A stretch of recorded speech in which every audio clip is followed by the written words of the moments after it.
how to handle gift certificates in charter boat bookings.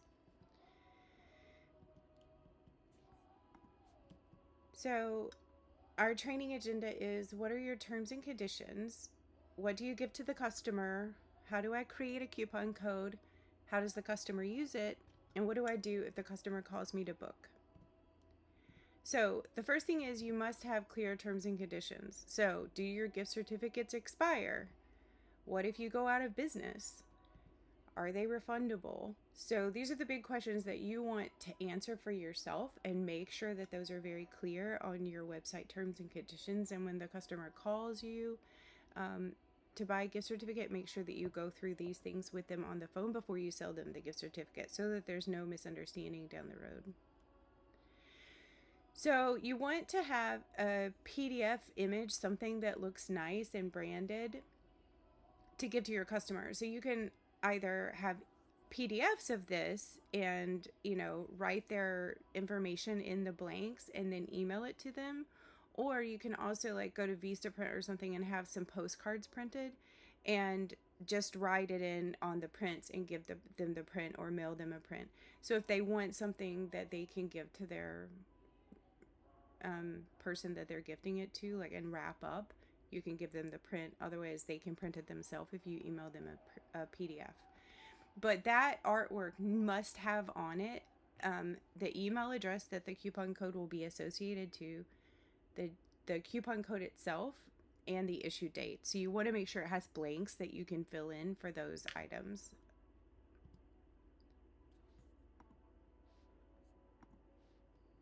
And the next thing we're going to do is we're going to actually go and show you in the website how to let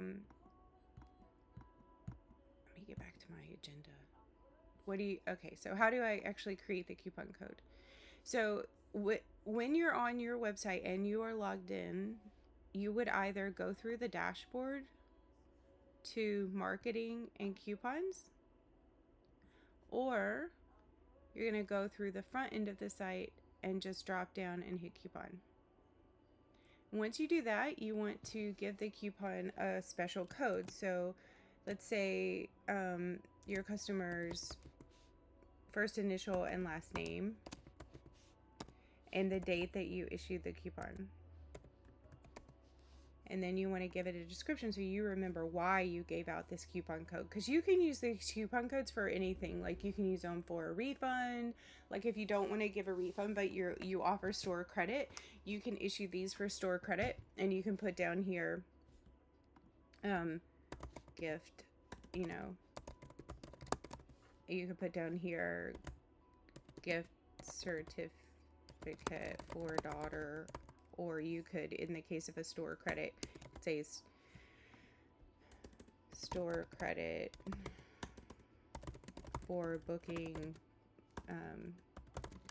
number blah blah blah blah, right? And then up here you could say store credit or something like that. But anyway, that's the however you want to internally manage it is fine, but you want to just make sure you know what this is for, so that when you see that you get a booking come through with no money, you know why, because you already took the money. So in terms of your accounting system, this would be considered a liability, right? Because technically you would hold it unless it's non-refundable, but it's still a liability in terms of your job time.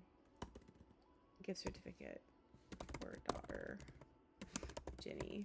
And then you want to make sure you choose this fixed cart discount and you put in the correct amount that your customer would have paid you. So you can go in directly in Stripe and just charge the customer's card, or they can buy it on your website. But either way, you want to make sure you put in the right amount. And if you do set up an expiration date, you would put that in here. And then once you've done that and hit publish, the coupon is live and can be used. But you also want to limit how many times it can be used. So for sure, put that to 1. And then you want to put probably the allowed email. So let's say this is your customer's email, and then you hit update. And you want to make sure that all those settings held, right? So you go back in and check it. Yep, the email was there. Let's see. Yep, the limit is there. So now what that means is this coupon is only good for one time. After it's used once, it can never be used again. And it's only good if the person puts this email and associates it with the order. If they put in a different email, it just takes the coupon right back out of their cart.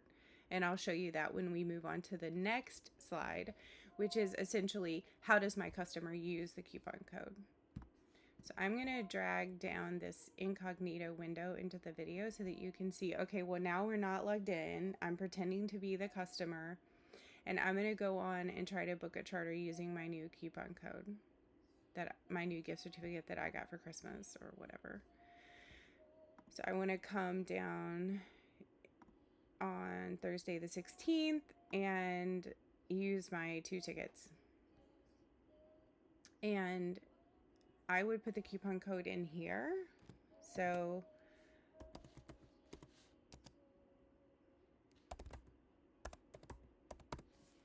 and hit apply coupon. And it's going to take the amount of the coupon off the order. So that's awesome. And then I'm going to hit proceed to checkout.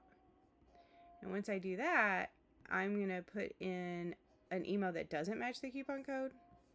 So as I type that, I'm going to say, I'm not Lori at AOL.com. And when I do that, it's going to actually remove the coupon code. As soon as I understand the terms and conditions and hit place order, what's going to happen is it's going to say, hey, you're not Lori. This coupon isn't yours. It's been removed from your order. But if you go back in and you put the proper email address that you had associated with this coupon, which I think was like this, then it can, you can go back and enter the code again. So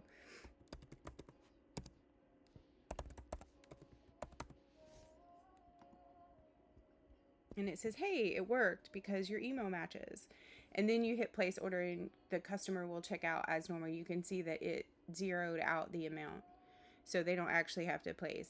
So if I hit place order now, it's just going to create that booking, which I don't want to do because I don't want to mess up your bookings. But that's how the customer uses it. And if your customer calls you on the phone, so let's say Jenny calls you up and says, hey, I want to use my gift certificate to go manatee snorkeling on the 16th of January, you would just do that same thing. You would open up an incognito window. You would put the right email address in. You would associate the coupon code, and then it would reserve those tickets for Lori. If you don't want to do it that way, you can also do it through your back end bookings, but I think this is the easiest way to do it. And then Lori gets her email that says, hey, here's your receipt. You're actually taking the order, you're taking the trip. The best way to do this is not to use the person who paid for its email, but instead to use the person who's redeeming the coupon's email. So if you were to take the order over the phone at the stage at which you take the order, you would want to get the email of the person who's going to use the coupon rather than the person who's going to buy the coupon, if that makes any sense. But I think that covers our agenda. And if you have any other questions, please call me anytime.